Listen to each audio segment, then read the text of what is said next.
Tonight, we'd like to address the latest charges leveled against us in the capitalist press. They accuse us of having abandoned the conventions of Western democracy, being dictatorial materialists.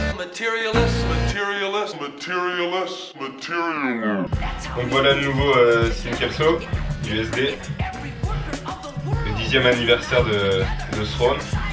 Donc ils ont essayé de changer un peu le look du patin, qui plaît ou qui plaît pas, mais au moins il y a quelques innovations. Donc on commence par les roues. Les roues c'est des genres, donc le pro modèle de Sim Kelso. 80, que je dise pas de bêtises, c'est du 90-55 mm. On peut facilement rouler en flat avec la nouvelle platine Element, avec un corps en métal bleu et une matière rajoutée sur le côté qui est la matière des fluides. On a un nouveau H-block aussi. Donc l'innovation du H-block, c'est qu'il est réversible. Dès qu'on a trop abîmé d'un côté, on peut en retirer et on a un autre côté exactement pareil. Le H-block, donc là il est petit mais il permet quand même de rouler en flat aussi bien en rampe qu'en street, on touche pas du tout. Peut-être pas pour le coup d'un Bercy, mais au moins ça gêne pas. Le H-block il pourra être changé un peu plus tard avec ses deux vis pour avoir un H-block plus grand qui va arriver jusque là, pour avoir vraiment une platine quasiment freestyle. Donc ça va être vraiment la platine, peut-être chère au début, je sais pas combien, elle n'est pas encore dans le commerce, mais petit à petit elle pourra s'adapter, changer les couleurs, etc. Ça va être plus sympa. Toujours la même texture des fluides, donc très solide mais qui glisse bien sur les côtés pour les souls. Et le H-block lui il est un peu plus dur que le côté, mais il glisse super bien aussi. Par contre le gros problème c'est toutes ces vis avec ces 4 roues, ça fait un patin très lourd, vraiment qui tire vers le bas à cause de la platine. Les sous-plates, toujours les nouvelles sous-plates Throne qui sont sorties il y a 1 ou 2 ans. Donc toujours avec cette encoche qui est nickel, qui se positionne vraiment parfaitement par rapport au groove de la platine et au H-block. C'est vraiment l'alignement parfait. D'ailleurs ce groove il rappelle un petit peu les platines Able avec une glisse un peu meilleure quand même.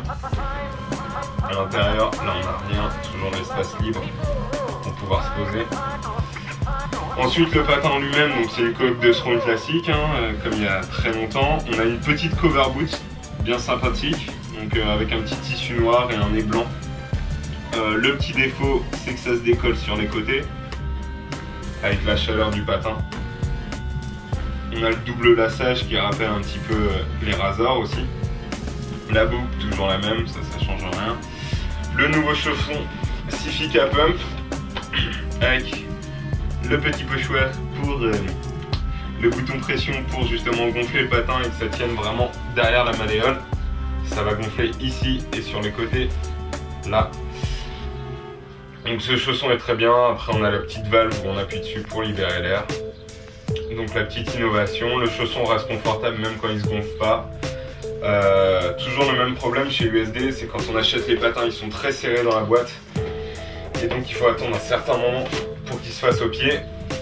Le nouveau découpage du spoiler, qui est moins fait à l'arrache que sur les Dominique Sagona, qui permet vraiment une stabilité en royal, partir en arrière dès qu'on appuie. Et sur les côtés, toujours une très bonne souplesse. Quelques défauts, c'est toujours le même principe, il y a toutes les pièces qui partent assez vite chez USD, mais là c'est vraiment Kaiser, la platine, ils n'ont pas mis de frein filet sur les vis, donc on perd les vis si on roule sur des endroits où il y a justement pas très lisse et les vis sautent, donc il faut faire attention à ça, rajouter du frein filet, mais sinon dans l'ensemble le patin reste très solide, très confortable et joli, ça change. C'est un anniversaire réussi pour 280 €. Il est quand même assez cher, mais avec 2 innovations vraiment, donc le chausson et la platine. Et le chausson, toujours Sifica Pump. Au faux papé. Faux papé.